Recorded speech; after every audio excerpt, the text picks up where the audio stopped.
Last class में हमने पढ़ा था कि प्रोग्रेसिव, रिग्रेसिव और प्रोपोर्शनल टैक्सेस जो हैं वो क्या होते हैं, और मैंने ग्राफ से भी समझाया था कि इसको कैसे पहचानते हैं। और राइट, तो आगे हम चलते हैं आप से जल्दी जल्दी, क्योंकि हम फिजिकल पॉलिसी पढ़ रहे हैं। अच्छा, ये आगे आ गया marginal and average rate of taxation. ये समझना आसान है बहुत। मैं आपको इसको जल्दी से समझा देता हूँ कि ये क्या होते हैं, क्योंकि इसके ऊपर आपको सवाल बिल्कुल एमसीक्यूज में दे सकते हैं। तो वो कुछ ऐसे है कि आपके पास ना इनकम है कोई, ठीक है, आपके पास इनकम है, लेट से 100 रुपये, छोटी एग्जांपल ले रहा हूँ, और आप जो है वो उस पे कोई टैक्स देते हैं, और वो टैक्स है लेट से 10 रुपए। तो आपकी जो परसेंटेज निकलेगी टैक्स की, या हम इसको दूसरे शब्दों में कह सकते हैं, जो रेट ऑफ टैक्स निकलेगा वो क्या होगा। फॉर्मूला हमें पता है निकालने का, कि हम क्या करते हैं, अमाउंट ऑफ टैक्स ऊपर डिवाइडेड बाय इनकम इनटू 100। तो हमारा आंसर आ जाएगा 10%। अच्छा, ये जो हमने निकाला है ना, इसको हम बोलते हैं एवरेज रेट ऑफ टैक्स। मतलब क्या, कि एक बंदे की जितनी भी टोटल इनकम है उस पे वो कितना टैक्स पे करता है ऑन द एवरेज। ये है एवरेज रेट ऑफ टैक्स, जो पूरी इनकम पे अप्लाई हो रहा होता है। कौन सी इनकम, जो कि टैक्सेबल है, जिस पे टैक्स लगता है। अच्छा, अब मैं ये कर रहा हूँ कि इनकम जो है ना वो बढ़ के ना, वो बढ़ी है 150,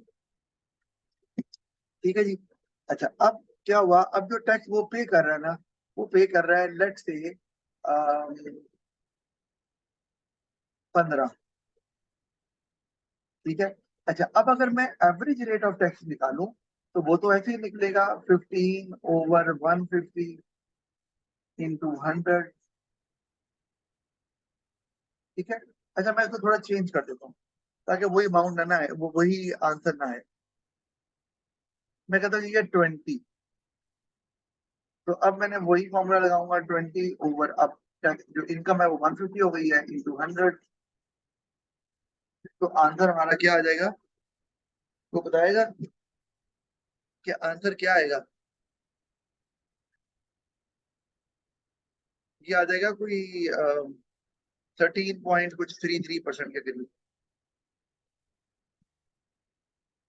13.33%। ये क्या है, ये है एवरेज रेट ऑफ टैक्स, ठीक है। लेकिन अगर ये है क्या जी, मैं यहाँ लिख देता हूँ, ये एवरेज रेट ऑफ टैक्स,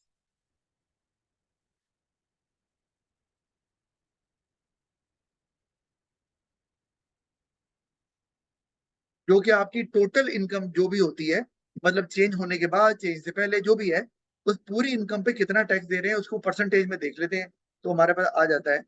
ये नजर आ रहा है कि ये आपका जो है वो एवरेज रेट ऑफ टैक्स बढ़ रहा है। अच्छा, अब अगर हमने निकालना हो marginal rate of tax, marginal rate of tax, अगर ये आपने निकालना है, तो इकोनॉमिक्स में ना मार्जिनल का मतलब आपने पढ़ा हुआ, मार्जिनल कॉस्ट। आगे ए टू में पढ़ोगे मार्जिनल प्रोडक्ट भी। तो मार्जिनल का मतलब एडिशनल। तो ये एडिशनल रेट ऑफ टैक्स आप कह सकते हैं, यानी कि इनकम में इजाफा कितना हुआ, 50 का, और टैक्स में इजाफा कितना हुआ, 10 का। तो हम इजाफा लेंगे सिर्फ मार्जिनल रेट ऑफ टैक्स, क्योंकि मार्जिनल का मतलब ही एडिशनल होता है, तो हम कुछ ऐसे ही निकालेंगे। तो अब हम क्या करेंगे, इजाफा कितना हुआ जी, 10 का, ये, और इनकम में कितना इजाफा हुआ है, 50 का। जो इजाफा है उसको देखना, इंटू 100। ये हमारे पास आंसर आ जाएगा, ये आएगा 20%। तो ये हमारा average marginal rate of tax है, ठीक है। यानी कि आपकी इनकम में जितना इजाफा हुआ है, इजाफा होने से आपके टैक्स में कितना इजाफा हुआ, इजाफे की बात हो रही है। ये नहीं कि आप कितना पे कर रहे हैं। तो अब आप देखो तो आपको नजर आ रहा होगा कि मार्जिनल टैक्स जो है वो एवरेज रेट से ज्यादा है। क्यों ज्यादा है, क्योंकि आप देख रहे हो ना, पहले तो वो 100 पे 10 रुपए दे रहे थे, या $10 टैक्स दे रहे थे। अब वो 150 पे 20 रुपए दे रहे हैं, जो अगर 150 पे तो 15 देना चाहिए असूलन। बहरहाल, ये तो मैं वैसे ही आपको समझाने के लिए बता रहा था। तो तरीकाकार ये है निकालने का, एवरेज रेट ऑफ टैक्स और मार्जिनल रेट ऑफ टैक्स। समझ आ गया ना सबको? कोई प्रॉब्लम तो नहीं है ना इसमें? नहीं है, ओके फिर आगे चलते हैं। ये मैंने आपको बात यहाँ समझा दी है, पढ़ लीजिएगा, प्रॉब्लम हुई तो बता देगा। अच्छा, रीजन फॉर टैक्सेशन, ये बहुत कॉमन चीजें हैं, आपको उसके बारे में बहुत अच्छे से पता है कि क्या रीजन होते हैं टैक्सेशन के। कौन मुझे बताएगा जल्दी जल्दी से, अगर हम सर गवर्नमेंट स्पेंडिंग। अच्छा, सर एक तो है इनकम जी, इनइक्वालिटी। वेरी गुड, एक आपने कहा जी इनकम इनइक्वालिटी, बिल्कुल, कि आप टैक्स लगा रहे हैं या तो लग्जूरियस आइटम्स पे, या आप इनकम टैक्स लगा रहे हैं ताकि अमीर ज्यादा पे करे और बाद में आप उसको गरीबों की सपोर्ट के लिए इस्तेमाल कर सकें। तो बिल्कुल एक ये वजह है। एक अभी बताया कि ये सोर्स है, source of income. Sir to produce more public goods. जी बिल्कुल, तो सोर्स ऑफ इनकम है, तो इसे गवर्नमेंट इस्तेमाल करती है पब्लिक वेलफेयर के लिए। और पब्लिक वेलफेयर में सब कुछ आ जाता है, उसमें इंफ्रास्ट्रक्चर है, स्कूल है, हॉस्पिटल है, रोड्स हैं, पब्लिक गुड्स हैं, मैरिड गुड्स हैं, जो भी आपने कहना है वो इसके अंदर आ जाता है। अच्छा, उसके अलावा कुछ और है? क्योंकि सोर्स ऑफ इनकम में तो काफी कुछ कवर हो गया ना। जो भी गवर्नमेंट खर्चा करती है उसके लिए पैसे चाहिए तो यहाँ से आते हैं, वो है, सर यहाँ मैं लिख रहा हूँ। Discourage demerit goods. वाह क्या बात है, जबरदस्त। To discourage, to discourage demerit goods, बिल्कुल सही, कि आप चाह रहे हैं कि हार्मफुल गुड्स ना प्रोड्यूस हो तो गवर्नमेंट टैक्स लगा देती है। अच्छा, और उसके अलावा वो बता सकता है और? सर एक्सपोर्ट्स को कम करने के लिए। हाँ, एक्सपोर्ट्स नहीं, टू रिड्यूस इंपोर्ट्स। जी इंपोर्ट्स। हाँ, इंपोर्ट ज्यादा बेहतर है, कि इंपोर्ट्स कम करना चाहते हैं ताकि फॉरेन एक्सचेंज जो है ना वो आपको आपका जो रिजर्व्स हैं फॉरेन एक्सचेंज के वो कम ना हो, और जो पैसा है वो बाहर ना जाए, क्योंकि उससे बैलेंस ऑफ पेमेंट आपको पता है कि फिर वो अनफेवरेबल हो जाता है। बहरहाल, तो आपको समझ है कि टैक्स जो है ना वो किस लिए लगाया जाता है। उसके अलावा और भी रीजन हैं, जैसे कि आप अगर चाह रहे हैं पोल्यूशन को कम करना,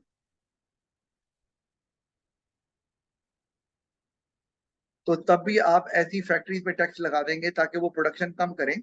या अब ये डीमेरिट गुड्स नहीं है, डीमेरिट गुड्स वो होती हैं जो जिनको इस्तेमाल करने से दूसरे लोगों पर नेगेटिव इम्पैक्ट आता है। यहाँ तो सीधा ही उसकी प्रोडक्शन से नेगेटिव एक्सटर्नैलिटी यहाँ पर नेगेटिव इम्पैक्ट आ रहा है, तो ये और चीज है, तो ये भी। सर मार्केट फेलियर्स भी कह जी सकते हैं जी ना। जी, बिल्कुल बिल्कुल, मार्केट फेलियर वाली बात आपने बिल्कुल सही की है।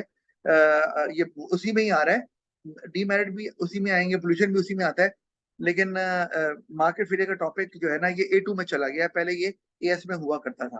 तो बाहर बात करने में कोई प्रॉब्लम नहीं है, अगर आप A2 के टॉपिक को AS में लिख देते हो तो एग्जामिनर उसके नंबर देता है, लेकिन एक्सपेक्ट नहीं करता आपसे कि आप वो लिखो। नहीं लिखोगे नो इश्यूज, क्योंकि सिलेबस में नहीं है, लिखेंगे तो इट विल बी क्रेडिटेड। अच्छा चले जी, ये तो आ गई समझ, आगे चलते हैं हम जल्दी जल्दी, फास्ट पेस पे, जहां ना समझ आए बता दीजिएगा। ये रीजन मैं नहीं पढ़ रहा, ये आप नहीं पढ़ने अब, अगर कोई प्रॉब्लम हुई तो। गवर्नमेंट स्पेंडिंग करती है, ये आपको अच्छे से पता है, लेकिन गवर्नमेंट की स्पेंडिंग को हम जो है वो दो तरह से डिवाइड कर देते हैं। आप अगर गौर करें तो एक हम कहते हैं कि एक तो ट्रांसफर पेमेंट्स है। ट्रांसफर पेमेंट्स आप कह सकते हैं कि ये, इस पे गवर्नमेंट सोचती नहीं है, कि रिसोर्स एलोकेशन का डिसीजन नहीं लिया जाता। मतलब ये जो करंट स्पेंडिंग और कैपिटल स्पेंडिंग है ना, इसमें तो सोचा जाता है। मतलब कैपिटल स्पेंडिंग, कौन सी इक्विपमेंट बाय करनी है, कौन सा स्कूल स्कूल कहाँ बनाना है, कहाँ डैम बनाना है, रिसोर्स एलोकेशन के डिसीजन लिए जाते हैं। इस तरह करंट स्पेंडिंग में भी ऐसा होता है। अब मैं अभी बताता हूँ ये दोनों क्या होते हैं, वैसे शायद आपको पता ही होगा। ट्रांसफर पेमेंट तो आपको पता है ना, कि जिसके अगेंस्ट कुछ भी प्रोड्यूस नहीं होता, नीदर गुड नॉर सर्विसेज, और ये नॉन प्रोडक्टिव एक्सपेंडिचर्स होते हैं, और ये किसी भी तरह से फायदे में नहीं होते इकोनॉमी के। बहरहाल, और इस पे आप कोई रिसोर्स तो एलोकेशन होती नहीं है, बस पैसे सीधे दे दिए लोगों को। यही है ना, जैसे अनएम्प्लॉयमेंट अलाउंस है, तो लोगों को पैसे दे दिए बस। तो या पेंशन दे रहे हैं, वो भी पैसे दे दिए, तो उसमें तो रिसोर्स एलोकेशन हो ही नहीं रही। लेकिन करंट और कैपिटल स्पेंडिंग में रिसोर्स एलोकेशन की जाती है और ये डिसीजन लिया भी जाता है। वो हम देख लेते हैं आप जल्दी से। जैसे यहाँ पर नीचे तो लिखा हुआ ना, वो आपने पढ़ ही लिया होगा। मैं आगे चलता हूँ। इसको स्किप कर रहा हूँ। ये अच्छा, करंट, आपने याद है जो करंट स्पेंडिंग होती है ना, करंट गवर्नमेंट स्पेंडिंग, आपने याद रखना है कि ये आपको बार बार करनी होती है। इसे कहते हैं रिकरिंग एक्सपेंडिचर। रिपीटेडली करना है आपको, अगर आपको फायदा लेना है तो वो उसमें अगर हम गौर करें तो हमें नजर आएगा कि आपने वेजेस देनी है टीचर्स को, अगर सरकारी कोई टीचर्स हैं स्कूल में। आपने इसी तरह मेडिसिन लेनी है, वो अवेलेबल होनी चाहिए सरकारी अस्पतालों में। ठीक है, इसी तरह आपने अगर डॉक्टर्स हैं जो सरकारी अस्पताल में काम करते हैं, उनको भी देने हैं पैसे वगैरह वगैरह। ये वो हैं जो आपको रेगुलर बेसिस पे खर्च करने हैं। ठीक है, और इसमें रिसोर्स एलोकेशन का डिसीजन लिया जा रहा है ना। डॉक्टर एक रिसोर्स है, टीचर एक रिसोर्स है, तो ये डिसीजन लिए जा रहे हैं। लेकिन करंट स्पेंडिंग होती है जो रेगुलर बेसिस पे आपको खर्चा करना पड़ता है if you want to get benefit from it. ये आपको ये नहीं है कि एक दफा पैसे दे दिए और अब आपको लंबे अरसे तक बेनिफिट होता रहेगा। वो कहाँ होता है? वो होता है कैपिटल गवर्नमेंट स्पेंडिंग में या कैपिटल स्पेंडिंग में।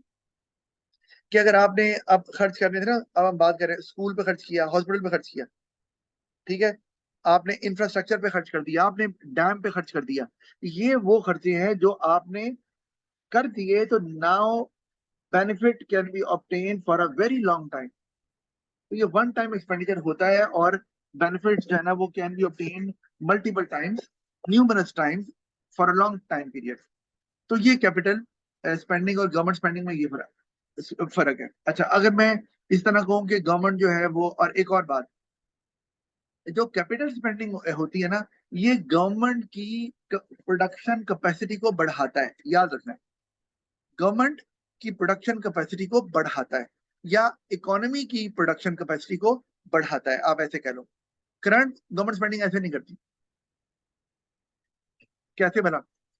इस तरह से कि आपने अस्पताल में मेडिसिन चाहिए, तो मेडिसिन जो है वो आप मिल रही है, लेकिन उसे कैपेसिटी ज्यादा थोड़ी हो गई है पेशेंट्स को डील करने की।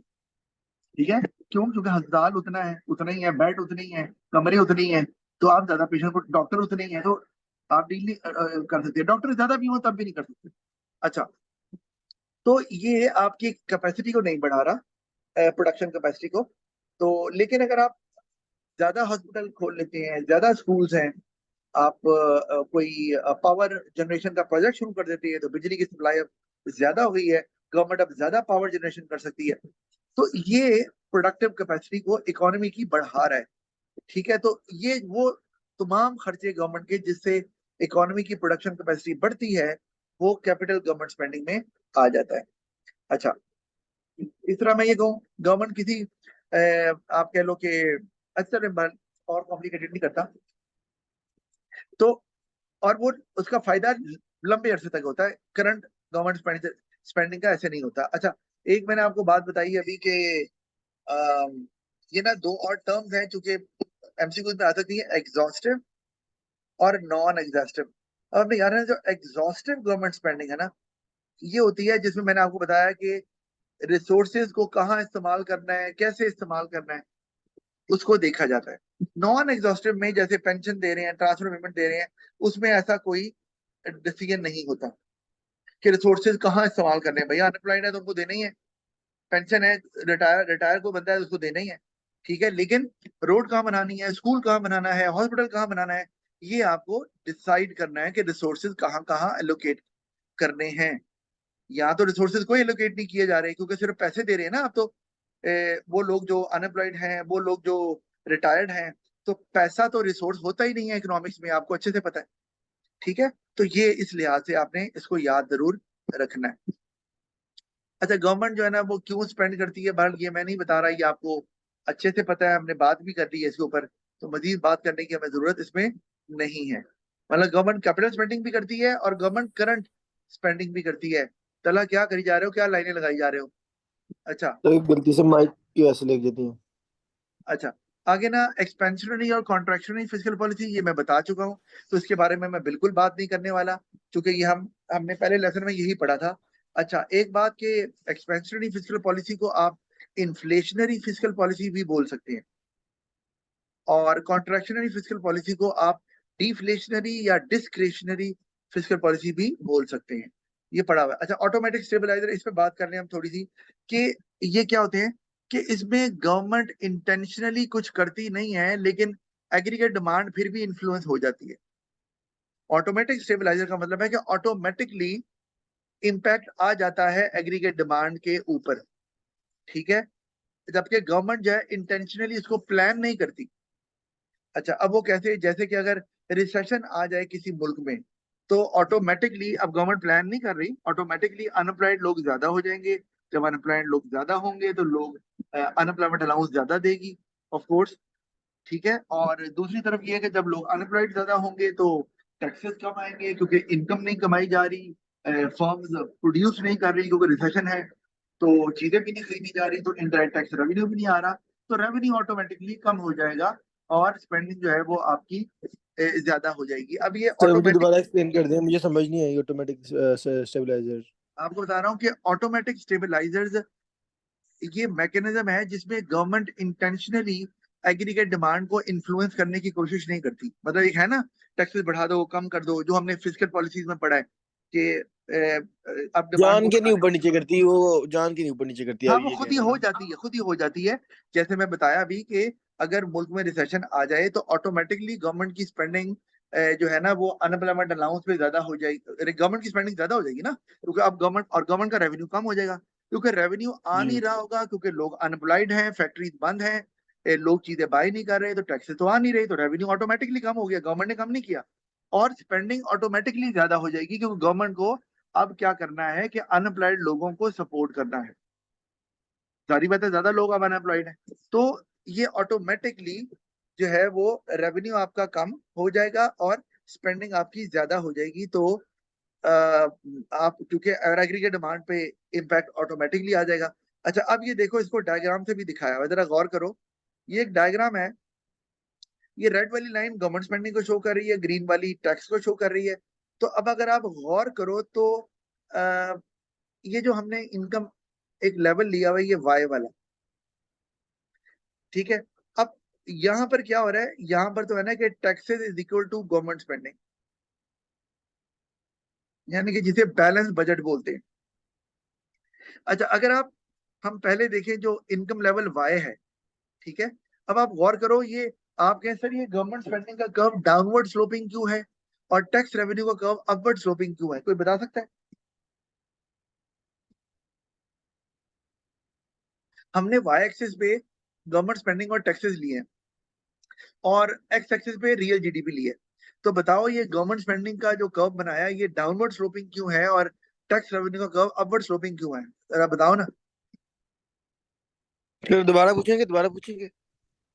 यार आपसे कह रहा हूँ कि गवर्नमेंट स्पेंडिंग का जो कर्व यहाँ बना हुआ है ये डाउनवर्ड स्लोपिंग क्यों है और टैक्सेस का अपवर्ड स्लोपिंग क्यों है? सो जो गवर्नमेंट स्पेंडिंग का है वो आपका एग्रीगेट डिमांड से रिलेटेड होगा। नहीं वो तो होगा, यहाँ एग्रीगेट डिमांड तो कहीं नहीं दी हुई ना। देखो बात सुनो, बात सुनो, ये रिलेशन क्या है, आपने एक्स एक्सिस पे क्या लिया हुआ है, रियल जीडीपी। इसका क्या मतलब होता है, इसका मतलब होता है इनकम, ठीक है, नेशनल इनकम ना, ऐसे ले लो आप, नेशनल इनकम ले लेते हैं चलो। और आपने वाई एक्सिस पे क्या लिया हुआ है, टैक्सेस और गवर्नमेंट स्पेंडिंग। तो ये जो पहले हम देख लेते हैं जी को, ये जो डाउनवर्ड स्लोपिंग कर्व है जी का, ये क्यों है, वो ये दिखा रहा है आप जैसे जैसे इनकम बढ़ती जा रही है, यानी कि जितना आप राइट पे जाएंगे ना, तो रियल जीडीपी बढ़ रही है, क्योंकि real GDP axis x axis पे ली हुई है। तो जितना आप, जितना इनकम बढ़ती जा रही है, ये देखिए, तो आपकी गवर्नमेंट स्पेंडिंग कम होती जा रही है। क्यों भाई, इसलिए कि आपका रेवेन्यू जो है ना वो अब इतना आ रहा है, बल्कि आप ऐसे कह लो एम्प्लॉयड लोग ज्यादा हो रहे हैं, तो गवर्नमेंट को अब ज्यादा स्पेंड करने की जरूरत ही नहीं है, ठीक है ना, तो स्पेंडिंग कम हो गई गवर्नमेंट की। सर पर एक बात भी सुने, पर अगर ज्यादा इनकम जनरेट हो रही है, ज्यादा जीडीपी बढ़ रहा है सर, तो उससे ये नहीं होगा कि लोगों के पास ज्यादा पैसे आएंगे तो गवर्नमेंट को ज्यादा टैक्सेस कलेक्ट होंगे, तो उनको गवर्नमेंट स्पेंडिंग ज्यादा नहीं करनी चाहिए? तो मैं आपको अब वही बताने लगा हूँ कि जब, एक तो ये पहले ये बात समझ लो कि गवर्नमेंट स्पेंडिंग इसलिए कम हो रही है कि अब जो है वो अब गवर्नमेंट को ज्यादा स्पेंड करना नहीं पड़ रहा क्योंकि अनएम्प्लॉयड लोग कम हो गए हैं। दूसरी बात, टैक्सेस जो ग्रीन कलर में कर्व नजर आ रहा है वो अपवर्ड स्लोपिंग क्यों है? क्योंकि जब इनकम बढ़ेगी तो जो टैक्स रेवेन्यू है वो ज्यादा आएगा, जैसे अभी हमजा ने भी कहा और मैंने भी बताया। तो इनकम बढ़ रही है तो इसका मतलब है कि फर्म्स भी ज्यादा जीडीपी वो प्रोड्यूस कर रही हैं, तो प्रॉफिट टैक्स भी ज्यादा आ रहा है, लोग एम्प्लॉयड भी ज्यादा हैं तो इनकम टैक्स भी ज्यादा आ रहा है।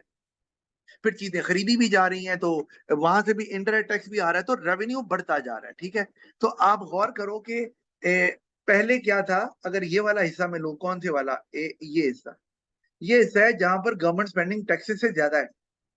यानी कि यहां पर मैं ये कह सकता हूं कि यहां पर बजट डेफिसिट है,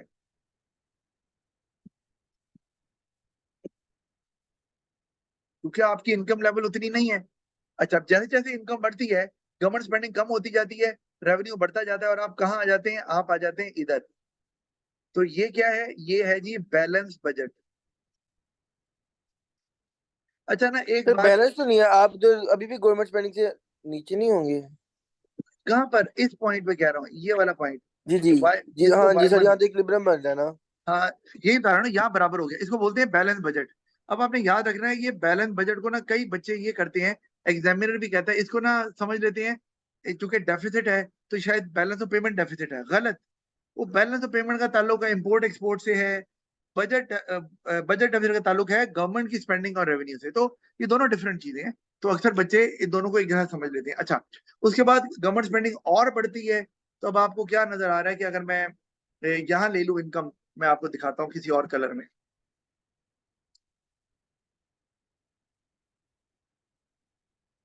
अगर मैं अब इनकम ले लूं यहाँ पर, ये, तो अब यहाँ जो इनकम आ गई है, अब ये देखो यहाँ पर कितना गैप आ गया, ये देखो ये गैप।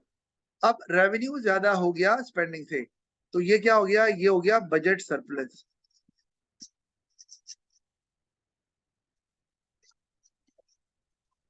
ठीक है, क्योंकि जब गवर्नमेंट के पास रेवेन्यू ज्यादा आ रहा है तो अभी हमजा ने कहा सर वो ज्यादा नहीं खर्च करेंगे, वो अगर उनका दिमाग खराब है तो फिर ही करेंगे। और भाई आपने तो उतना ही खर्चा करना है ना जितना जरूरत है।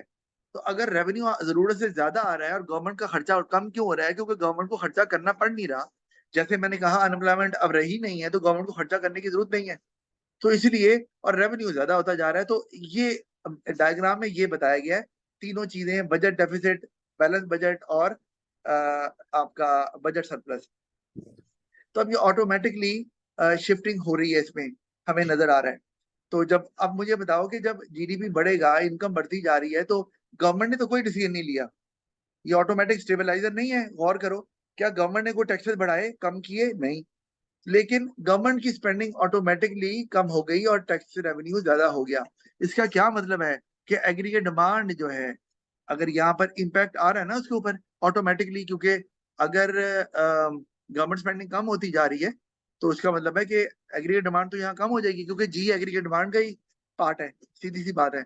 हाँ, ये और बात है कि आगे कंजम्पशन आ जाएगी, इन्वेस्टमेंट आ जाएगी, ये तो एक और बात है। लेकिन ये ऑटोमेटिक स्टेबलाइजर जिसमें गवर्नमेंट की स्पेंडिंग कम हुई है उसमें गवर्नमेंट का कोई रोल नहीं है। लेकिन अब वो चूंकि इकोनॉमी डेवलप कर गई है, जीडीपी बढ़ गया है, तो गवर्नमेंट की स्पेंडिंग खुद ही कम हो गई, गवर्नमेंट ने प्लान कोई नहीं किया। जिस तरह रिसेशन में स्पेंडिंग बढ़ जाती है, इसी तरह जब ग्रोथ चल रहा है तो उस वक्त स्पेंडिंग कम भी हो जाती है ऑटोमेटिकली। तो ये ऑटोमेटिक स्टेबलाइजर यहाँ पर मौजूद है। तो उससे होता क्या है? होता ये है, अब ये ऑटोमेटिक स्टेबलाइजर क्यों बोल रहे हैं इसे? आपको पता है पुराने जमाने में ना जो एसी एसी होते थे, विंडो एसीज, तो विंडो एसीज जो है ना उनके साथ एक डिवाइस लगाई जाती थी जिसे बोलते थे स्टेबलाइजर। तो वो स्टेबलाइजर करता क्या था? वो ये करता था कि वो जो फ्लक्चुएशन बिजली की आती थी उसको ना थोड़ा सा स्टेबल कर देता था, कि फ्लक्चुएशन कम हो, ताकि एसी कहीं उड़ ना जाए अगर बहुत ज्यादा बिजली वोल्टेज आ गई है, कम आ गई है। इसी तरह से ये इकोनॉमी में बहुत ज्यादा अप्स एंड डाउन आने से रोकता है। क्या? Automatic stabiliser. कैसे? भाई अगर वो ग्रोथ चल रही है, जरा सोचो, ग्रोथ चल रही है तो ग्रोथ में तो कंजम्पशन भी ज्यादा हो रही होगी क्योंकि एम्प्लॉयमेंट मिल रही है, इन्वेस्टमेंट भी ज्यादा हो रही होगी, तो एग्रीगेट डिमांड तो फटाफट बढ़ रही होगी। तो उसमें फिर चांसेस हैं कि एग्रीगेट डिमांड एकदम से आउट ऑफ कंट्रोल ना हो जाए और कहीं डिमांड को इन्फ्लेशन आपे से बाहर ना हो जाए। ठीक है, वो कहीं हाई इन्फ्लेशन पे ना चली जाए, कहीं हाइपर इन्फ्लेशन पे ना चली जाए। तो उसमें क्या होता है कि ये ऑटोमेटिक स्टेबलाइजर, यानी कि जहां कंजम्पशन और इन्वेस्टमेंट बढ़ रहे हैं वहां गवर्नमेंट स्पेंडिंग कम हो रही है, यानी कि उसका ऑपोजिट रिएक्शन, तो वो एग्रीगेट डिमांड को बहुत ज्यादा बढ़ने से रोकता है ऑटोमेटिकली, क्योंकि जी भी एग्रीगेट डिमांड का कंपोनेंट है, सी और आई भी। सी और आई बढ़ रहे हैं, जी कम हो रहा है, लेकिन गवर्नमेंट की प्लानिंग कोई नहीं है, ऑटोमेटिकली हो रहा है कि गवर्नमेंट को स्पेंडिंग कम करनी पड़ रही है। तो इससे एग्रीगेट डिमांड बहुत ज्यादा तेजी से नहीं बढ़ती, जिससे इन्फ्लेशन बहुत ज्यादा नहीं होती, इसीलिए इसका नाम ऑटोमेटिक स्टेबलाइजर है।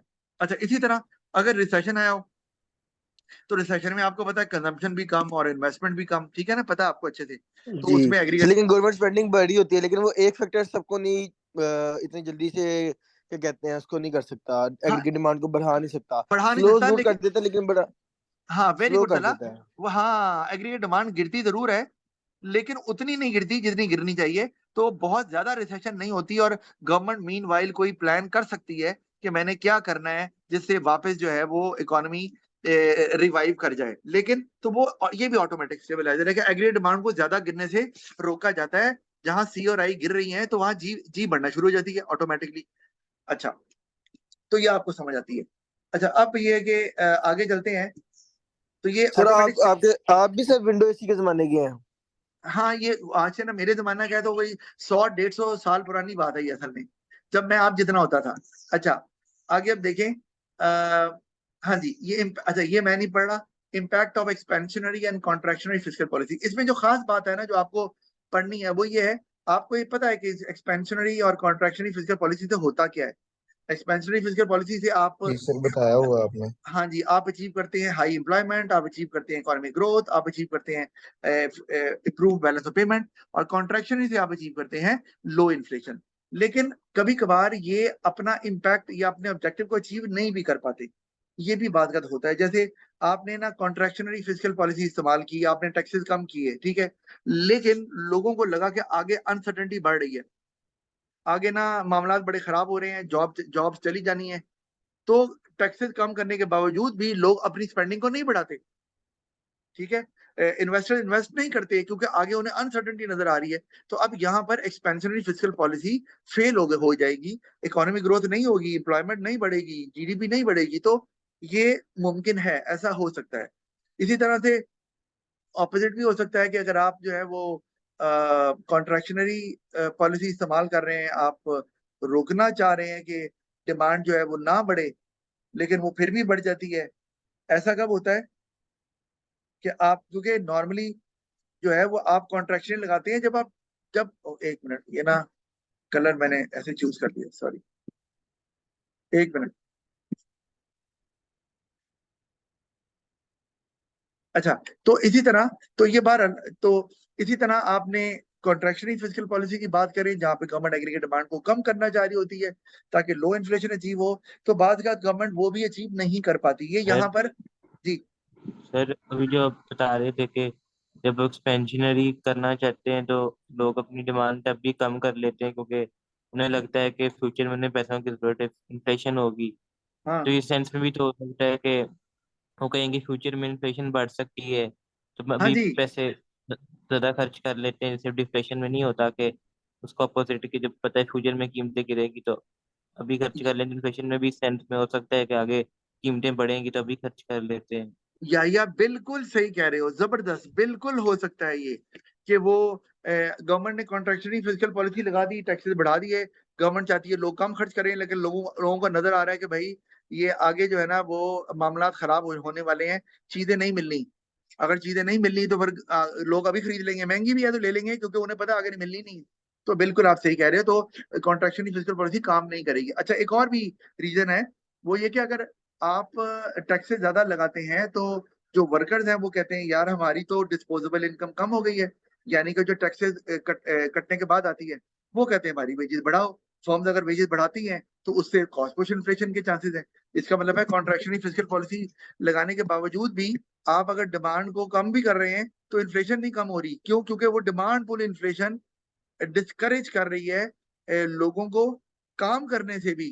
तो लोग कहेंगे हम नहीं काम करते, अब तो इतने, और कुछ लोग स्विच कर जाएंगे दूसरे मुल्कों में कि यार हमारी तो डिस्पोजेबल इनकम कम हो गई है, तो उस सूरत में इन्फ्लेशन कम नहीं होगी बल्कि ज्यादा हो जाएगी, और कॉस्ट पुश इन्फ्लेशन भी हो जाएगी, क्योंकि आप डिमांड को तो रोक सकते हैं, कॉस्ट पुश को कैसे रोकेंगे? डिमांड पुल की वजह से कॉस्ट पुश हो जाएगी, जैसे हमने पढ़ा भी था। तो आप इन्फ्लेशन को नहीं कम कर पाएंगे डिस्पाइट द फैक्ट कि आपने कॉन्ट्रैक्शनरी फिस्कल पॉलिसी लगाई है। आई होप आपको समझ आ गई होगी। और ये देखिए, ये वारुण ने एक तरीका, ये कौन सी पॉलिसी लगी हुई है? Of course expansionary fiscal policy इस्तेमाल की हुई है, दिखाने के लिए कि एग्रीगेट डिमांड बढ़ रहा है। पर मैं स्किप कर रहा हूँ, आप खुद पढ़ सकते हैं इसको, पढ़ लीजिएगा, कोई प्रॉब्लम हुई तो बता दीजिएगा। अच्छा, इस तरह हम आगे चलते हैं, तो ये मैं एमसीक्यूज को स्किप कर रहा हूँ फिलहाल। हाँ जी, मॉनेटरी पॉलिसी, ठीक है, ये भी हमने पढ़ी हुई है, इसको भी हम आगे चलते हैं। और मॉनेटरी पॉलिसी में मैंने आपको बताया था कि इसमें कौन से टूल्स इस्तेमाल होते हैं, इंटरेस्ट रेट है, फिर एक्सचेंज रेट है, मनी सप्लाई है। ये उन्होंने ना एक्सचेंज रेट को हाईलाइट नहीं किया, लगता है भूल गए हैं ये, मैं कर देता हूँ, ठीक है। क्रेडिट रेगुलेशंस हैं, वो क्या है? वो मैंने आपको बताया था, आपको याद होगा, रिजर्व रेशो याद है? रिजर्व रेशो किसी को यस याद नहीं है? सर, ये बता दें सर, क्रेडिट रेगुलेशन बता दें। यार क्रेडिट रेगुलेशन को अभी छोड़ो, रिजर्व रेशो याद है? नहीं अभी चलो बताओ, रिजर्व रेशो क्या होती है, आपको पता है? शाबाश। सर, एग्जैक्टली याद नहीं है। अच्छा चलो, किसको एग्जैक्टली याद है? कोई नहीं। देखो मैंने बताया था, रिजर्व रेशो ये होती है कि सेंट्रल बैंक सारे कमर्शियल बैंक्स को ये कहता है कि आपने एक सर्टन प्रोपोर्शन जो आपके पास डिपॉजिट्स की शक्ल में आया हुआ है, उसको आप आगे लोन नहीं दे सकते, और आपको वो रेडी कैश में रखना है। तो इसका मतलब है बैंक की एबिलिटी कम हो जाएगी लोन देने की, तो पैसा कम रिलीज होगा बैंक से इकोनॉमी में, मन तो ऑटोमेटिकली डिमांड जो है ना उसको आप कंट्रोल कर पाएंगे। ये क्रेडिट रेगुलेशन जो है, ये वही है रिजर्व रेशो, कि सेंट्रल बैंक रिजर्व रेशो बढ़ा भी सकती है, कम भी कर सकती है। अगर बढ़ाती है तो बैंक की एबिलिटी कम हो जाती है लोन देने की, एग्रीगेट डिमांड कम होगी, और अगर वो रिजर्व रेशो को कम कर देती है तो बैंक्स की एबिलिटी बढ़ जाएगी, और वो ज्यादा लोन देंगे तो एग्रीगेट डिमांड भी ज्यादा हो जाएगी, वही बात बताई गई है। अच्छा, आगे चलते हैं जल्दी जल्दी से। अच्छा, difference between expansionary and sir, contractionary ये जो मॉनेटरी। पाकिस्तान की गवर्नमेंट है हाँ सर, ये बैंक से लोन नहीं ले सकती, जैसे कि हबीब बैंक से ले ले या इस तरह? देखो, अभी बैंक से तो कभी भी नहीं ले सकती, ये सेंट्रल सर बैंक। ये जो बैंक्स होते हैं सर, ये हमेशा लोन लेते हैं सेंट्रल बैंक से। जी, जो बैंक्स हैं वो तक सेंट्रल बैंक से लोन लेते हैं जब at the time of financial crisis. Hamza बिल्कुल ठीक कह रहे हो, तो गवर्नमेंट सेंट्रल बैंक से तो लोन ले सकती है, तो कमर्शियल बैंक से कहाँ से लेना है? कमर्शियल बैंक तो खुद सेंट्रल बैंक से लेते हैं, या फिर वो सर तो IMF, सर मतलब या फिर गवर्नमेंट सेंट्रल बैंक से तो लोन ले सकती है ना? ले सकती है, या फिर वो इंटरनेशनल फाइनेंशियल इंस्टीट्यूशन से लोन लेती है, IMF, वर्ल्ड बैंक, जी एशियन डेवलपमेंट बैंक, या वो दूसरे कंट्री जी से लोन लेती है, जैसे चाइना से, मिडिल ईस्ट कंट्री से भीख मांगते हैं, या फिर वो आम आवाम से भी लोन ले सकते हैं, प्राइवेट सेक्टर से लोन लिया जा सकता है, और उसके कई तरीके हैं। मैं जल्दी से ना एक छोटी सी बात आपसे कर रहा हूँ, आपने पूछा है ना, तो आपको पता तो होना चाहिए ये देखो, जी सर। ये ना, अगर गवर्नमेंट ने लोन लेना है, ठीक है, गवर्नमेंट को डेट चाहिए, ठीक है, तो अब गवर्नमेंट डेट जो है, गवर्नमेंट का जो डेट है ना, वो आता है कई तरीकों से। एक तो आ गया जी आपके ये IMF वगैरह, ठीक है, IMF ETC। एक आ गया सेंट्रल बैंक से, एक आ गया आपके पास अब प्राइवेट सेक्टर। ऊपर वाले दोनों हमने बात कर ली है, प्राइवेट सेक्टर से कैसे लोन लेते हैं। अब लोगों को जबरदस्ती क्या मतलब बदमाशी करेंगे कि लोन दो हमें, हम गवर्नमेंट है नहीं, उसके लिए आपके पास तरीके हैं, उसको बोलते हैं, आपने याद रखना है, ओपन मार्केट ऑपरेशन।